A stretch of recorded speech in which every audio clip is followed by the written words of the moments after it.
성경 말씀 봅니다. 말씀은 에스겔 36장 26절과 27절 두 절 제가 봉독해 드립니다. 에스겔 36장 26절과 27절입니다.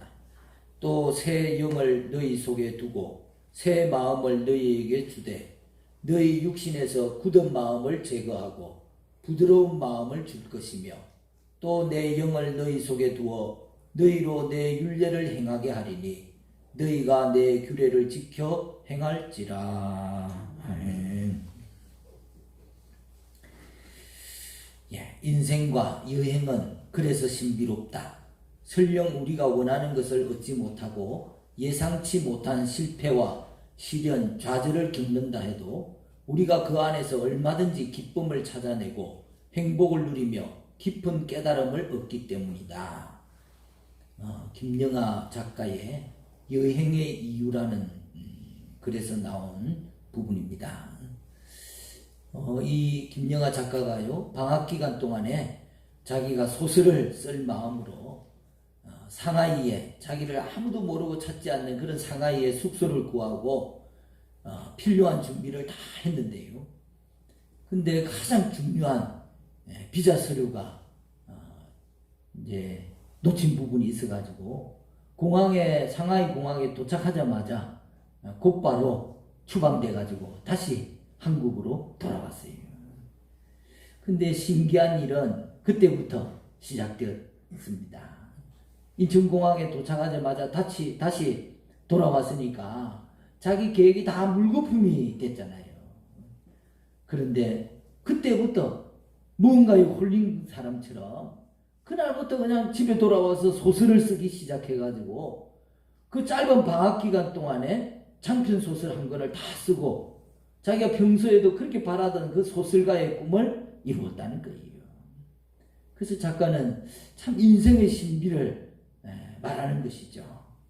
기대와 다른 현실에 실망하고 대신 생각지도 않았던 어떤 것을 얻게 되는 그런 인생의 신비. 인간이 처음부터 여행 계획 속에 놀랍고 신비로운 일을 넣을 수 있다면 얼마나 좋겠어요. 하지만 누가 일부러 도착지에서 비자 서류가 준비되지 못해가지고 공항에서 그냥 추방당하는 그런 계획을 어떤 사람이 일부러 세울 수 있겠습니까? 예기치 못한 기쁨은 마법처럼 나타나는 것입니다. 의도치 않은 결과와 실패를 통해서 찾아오지만은 딱히 언제 그런 순간이 찾아오는지 사람은 가늠할 수조차 없는 것이죠. 오늘 이스라엘 백성들도 자신들이 바벨론에 끌려올지 꿈에도 생각지 못했을 것입니다. 살면서 나라가 망하고 바벨론에 우리가 포로로 끌려갈 계획을 생각할 사람이 어디 있겠어요? 더 나아가서 포로 생활, 그 고된 생활 속에서 굳은 마음이 제거되고 오히려 이렇게 부드럽고 맑은 마음을 갖게 될 줄 누가 상상할 수 있겠습니까? 그래서 인생은 신비하고 여행은 또한 신비한 것입니다. 이스라엘 백성들은 바벨론 포로 생활 속에서 해방되어서 다시 고국에 돌아옵니다. 하나님께서 약속해 주신 그대로 이루어지는 것이죠. 하지만 귀향은 여호와께서 세우신 계획의 시작에 불과합니다.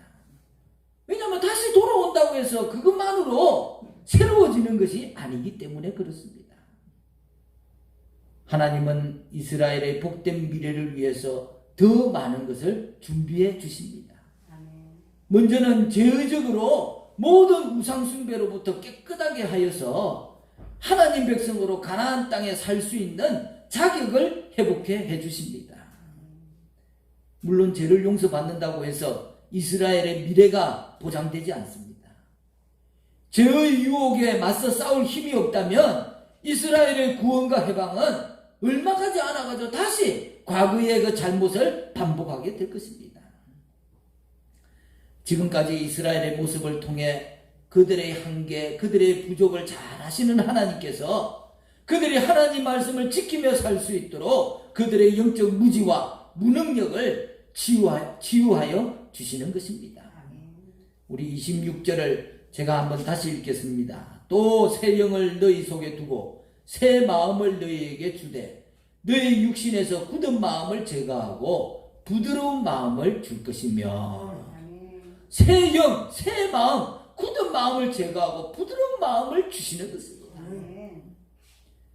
여러분, 이스라엘 백성들이 가나안 땅에 다시 돌아온다고 해서 새롭게 되는 게 아니에요. 우리가 지금 세상에서 하나님께서 구원하여 예수를 믿었다고 해서 그날부터 새로워지는 것이 아닙니다.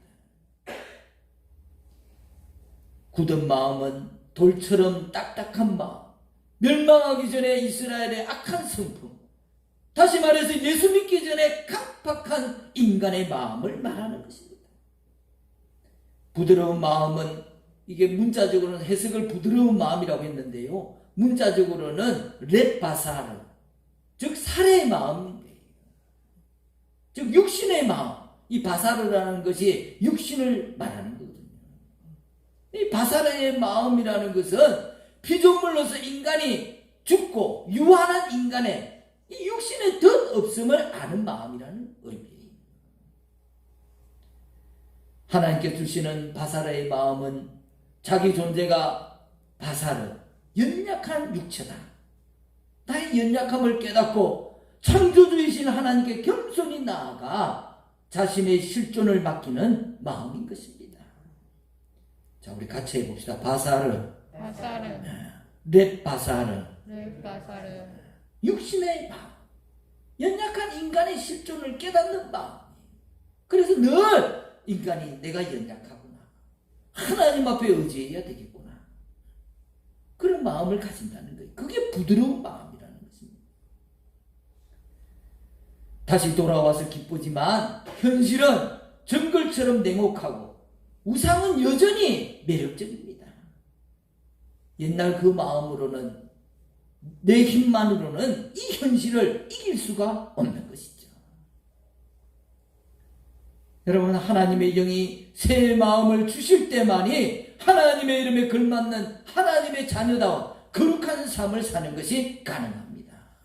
한 번은 내가 결심한 것으로 이길 수 있겠죠. 한두 번은 내가 인간적 의지로 이것을 이겨낼 수 있겠죠. 그러나 계속 이기는 삶을 사는 것은 인간의 마음으로는 어려운 것입니다. 새 마음으로 새롭게 시작할 수 있다는 것은 정말 예수 믿는 사람에게 주어진 선물이고 특권인 것입니다.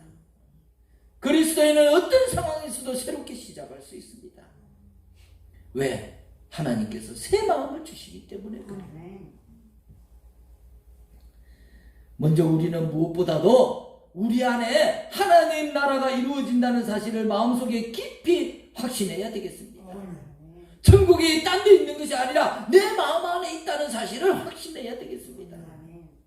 우리는 종종 죽으면 천국 간다는 뜻으로 하나님 나라에 간다는 말을 흔히 잘 합니다.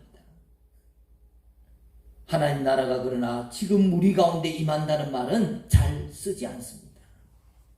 그것은 막연하게나마 우리가 하나님 나라는 지금 여기서 이루어질 수 없고 죽고 난 다음에나 가는 것이라고 생각하기 때문일 것입니다. 그렇지만 예수님께서 천국에 대해 말씀하실 때 우리가 가야 할 것, 죽어서 가야 할 것으로 말씀하시기보다는 지금 우리 중에 임하는 것으로 더 많이 비유를 들어서 말씀해 주셨어요. 여러분, 우리에게 가르쳐 주신 주기도문에만 보더라도 하나님 나라가 오게 하시며 뜻이 하늘에서 이루어진 것 같이 땅에서도 이루어지게 해달라고 말씀하시잖아요. 그리고 너희는 먼저 그의 나라와 그의 의를 구하라고 그랬습니다. 누가복음 12장 32절에서는 적은 무리여 무서워 말라, 너희 아버지께서 그 나라를 너희에게 주시기를 기뻐하신다고 했습니다. 여러분, 예수님은 분명히 우리가 이 세상에서도 천국의 놀라운 삶을 맛볼 수 있다는 것을 말씀해 주셨고, 지금 우리가 천국을 누리며 살기를 바라고 계시는 줄 믿습니다.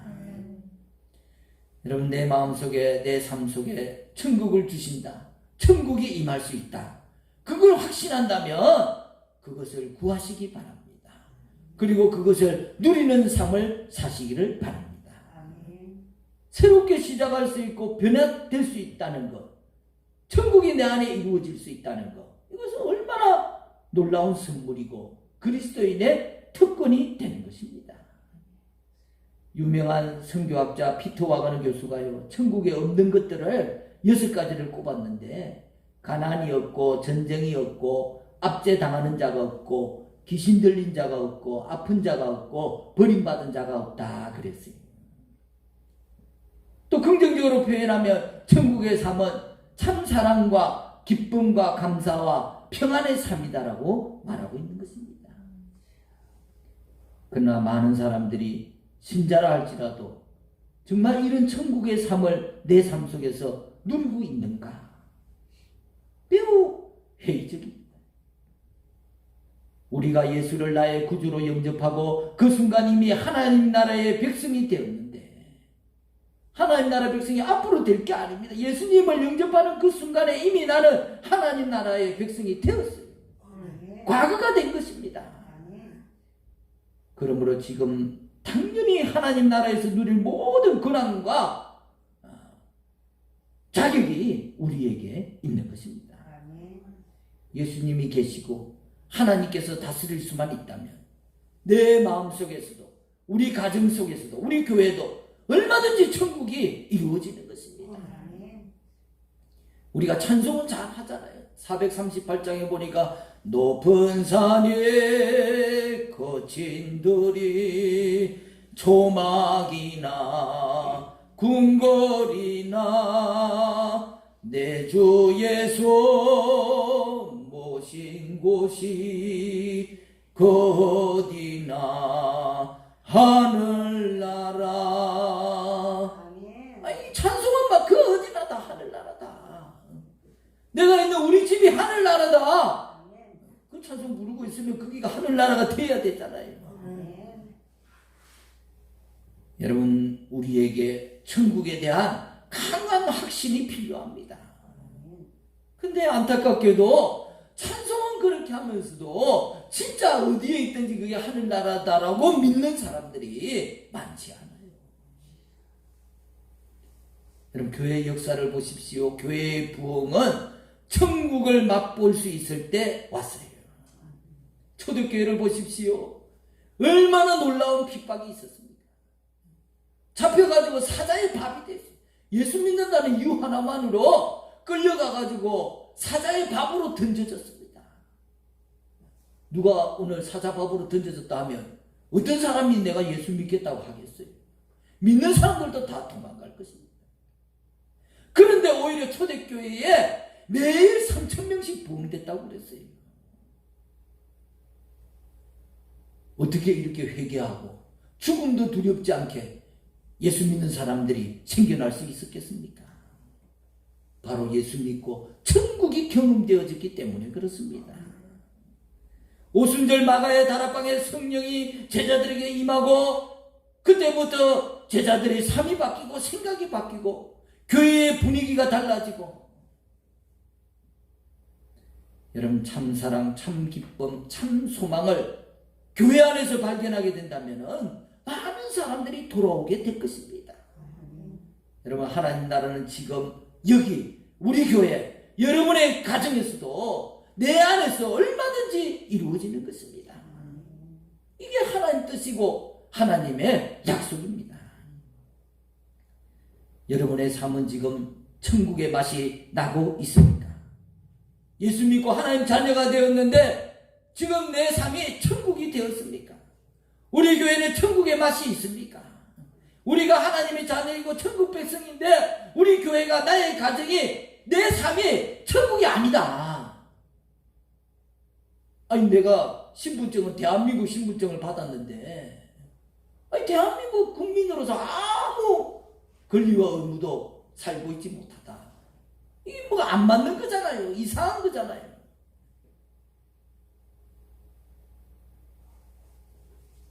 왜 내가 천국 백성인데 천국의 삶을 살지 못하는 것입니까? 제가 이 질문을 던져놓고 곰곰이 생각을 해봤어요. 뭐 때문에 나는 천국 백성인데, 주민등록은 천국 백성으로 찍혔는데 내 삶은 천국 백성의 삶을 살지 못하는가? 여러분, 우리가 하나님을 보며 마음을 정하지 않고 환경을 보며 휘둘리기 때문에 그렇습니다. 하나님께 구하며 살려 하지 않고 마귀가 권세 잡고 있는 세상에서 구하기 때문에 그렇습니다. 한마디로 말한다면 천국에 대한 믿음이 없고 천국의 삶을 이루는 핵심 열쇠의 기도가 없기 때문에 그렇습니다. 여러분, 어렵고 힘들수록 천국이 내 안에 이루어진다는 믿음을 잃어버리지 않기를 바랍니다. 하나님이 천국을 주신다고 그랬잖아요. 오늘 내 주변의 삶이, 내 삶이 지옥처럼 변해가고 있습니까? 하나님이 천국을 주신다고 했는데 그 자리에 천국을 불러오시기 바랍니다. 때를 따라 기도하시기 바랍니다. 하늘나라가 여기에 이루어지기를 원합니다. 내 마음에 이루어지기를 원합니다. 내 가정에 이루어지기를 원합니다. 내 직장에 이루어지기를 원합니다. 여러분, 천국은 우리가 노력한다고 해서 만들어지는 게 아닙니다. 내가 막 힘쓰고 애쓴다고 우리 가정이 천국 되는 게 아니에요. 우리 스스로가 잘 알잖아요. 가정이 지옥처럼 변하는 것이 얼마나 한순간에 일어나는 일인가. 조그마한 갈등도 풀지 못하고 순간에 가정이 지옥이 될 수 있습니다. 여러분, 천국은 하나님이 주시는 것입니다.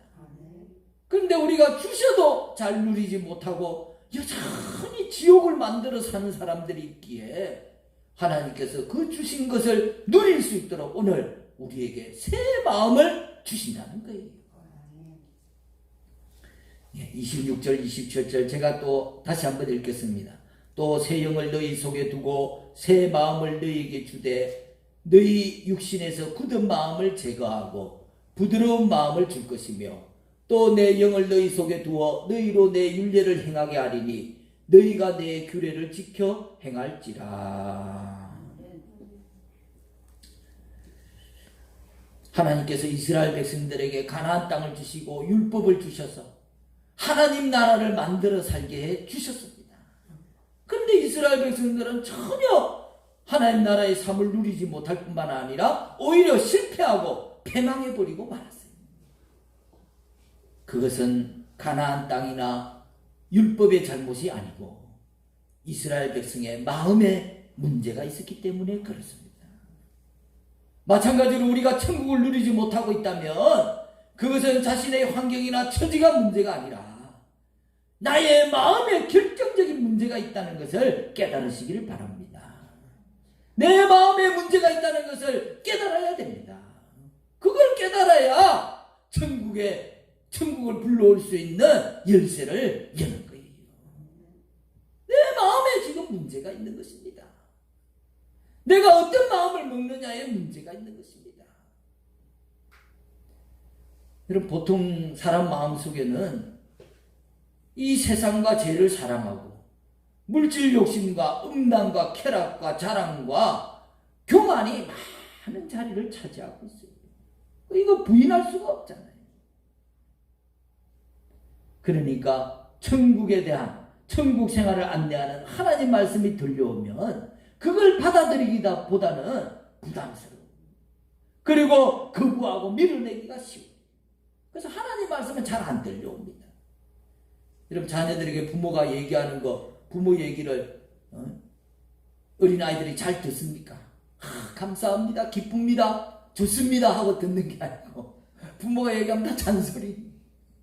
좋은 얘기인데 잔소리로 들리는 거예요. 신앙과 삶의 괴리가 거기에서 오는 것입니다. 제가 집에서 있을 때에 낮에 아이들이 소파나 침대에 누워있는 꼴을 못 보는 성격입니다. 낮에 누워있다가는 왜 젊은 애가 누워있냐고 혼이 납니다. 물론 몸이 아프거나 피곤하면 누우실 수도 있겠죠. 하지만 그게 습관이 되면 안 되기 때문에 그렇습니다. 성경에도 때도 있잖아요. 좀 더 눕자, 좀 더 자자 하면 가난이 도둑처럼 온다고 했습니다. 여러분, 성경 말씀이 틀린 게 없어요. 성경에 있는 말씀이지만 그 말을 하면 애들이 들을 때에 그 말이 듣기가 좋겠습니까? 싶겠습니까? 아빠 때문에 억지로 앉아있는 것이 괴로울 것입니다. 되도록 낮에 눕지 않으려고 하는 것이 옳은 말이지만 그게 억지로는 잘 안 되는 것이죠. 성경에 있는 원수를 용서하라는 말씀도 똑같아요. 옳은 줄 알지만 그 실천하기가 어려운 거예요.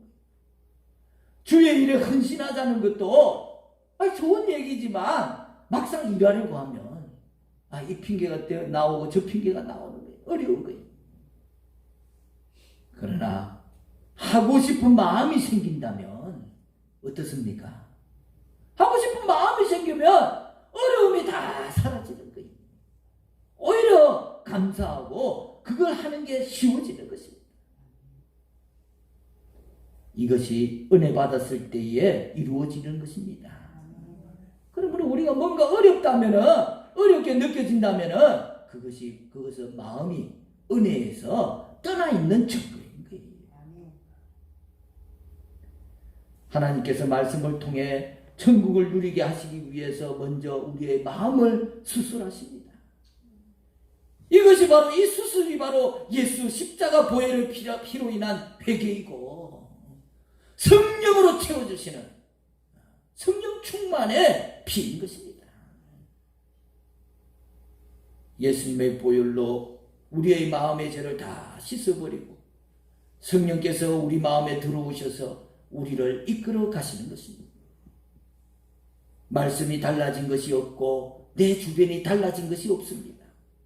달라진 것은 단지 전에는 억지로 하려던 것이 지금은 성령께서 기쁜 마음을 주셔서 기쁘게 하게 되었다는 것입니다.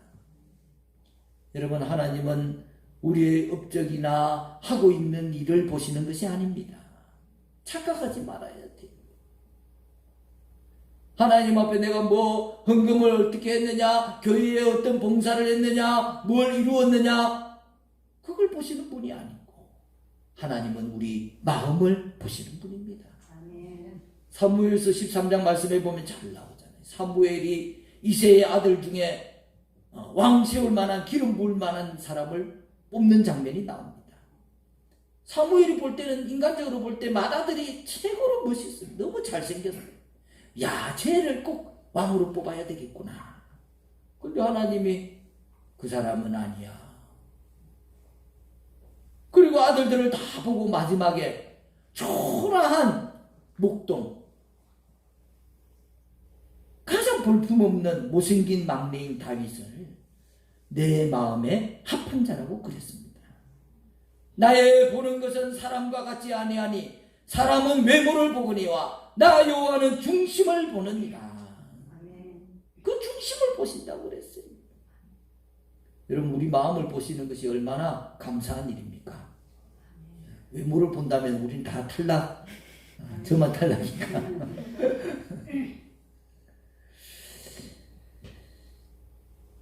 여러분, 지금 하나님은 우리 마음에 새 마음 주시기를 원하십니다. 여러분, 믿음으로 살기가 어렵습니까? 책임 맡은 일이 너무나 부담스럽습니까? 갈등이 있습니까? 예수는 믿었는데 이거 달려가지도 못하고 그렇다고 뒤로 돌아갈 자신도 없고 알기는 아는데 행해지지는 않고. 여러분, 이런 상태에서는 노력한다고 해결될 문제가 아닙니다. 결단해본들 작심삼일이에요. 하나님 앞에 내가 있는 자리에서 마음을 솔직히 열고 기도하시기 바랍니다. 아멘. 하나님이 우리의 기도를 들으시고 나의 마음을 수술하시는 거예요. 아멘. 너의 마음을 고쳐주시는 거예요. 아멘. 우리 마음을 고쳐주시는 것입니다. 아멘. 여러분, 어렵고 힘들 때 세상 방법으로 해결하려고 하지 말고 그 노력으로, 그 시간으로 하나님 앞에 기도해 보시기 바랍니다. 이 마음을 고쳐주십시오. 기도해 보시기 바랍니다. 새 영을 부어주시옵소서. 굳은 마음을 부드럽게 하고 이 말씀대로 행하며 옳다고 여겨지는 것을 행하며 살 수 있는 힘을 더하여 주시옵소서. 여러분, 뭘 위해서 기도하십니까? 사람들이 기도를 많이 하는데, 몇 시간을 기도하는데 기도 내용을 보면은 천국 이루는 기도가 아니에요. 일이 잘 되고 이 땅에서 성공하고 내 뜻대로 뭔가 되고, 여러분, 그런 기도로는 천국을 누릴 수 없습니다. 마음이 새로워지도록 기도하시기 바랍니다. 새 영을 부어주시라고 기도하시기 바랍니다. 마음이 새로워지는 것이 은혜를 받는 거예요. 은혜를 받으면 신앙생활뿐만 아니라 인생 자체가 달라지는 것입니다. 오늘부터 마음 바뀌기를 기도하시기 바랍니다. 하나님의 영이 내 마음에 가득하기를, 우리 가정 안에 집안에 가득하기를 기도하십시오. 천국은 하나님이 주시는 거예요. 내가 잔소리한다고 가정이 천국 되는 게 아니에요. 내가 해초리 든다고 천국 되는 게 아닙니다. 내가 염려하고 걱정한다고 변화되는 게 아니에요.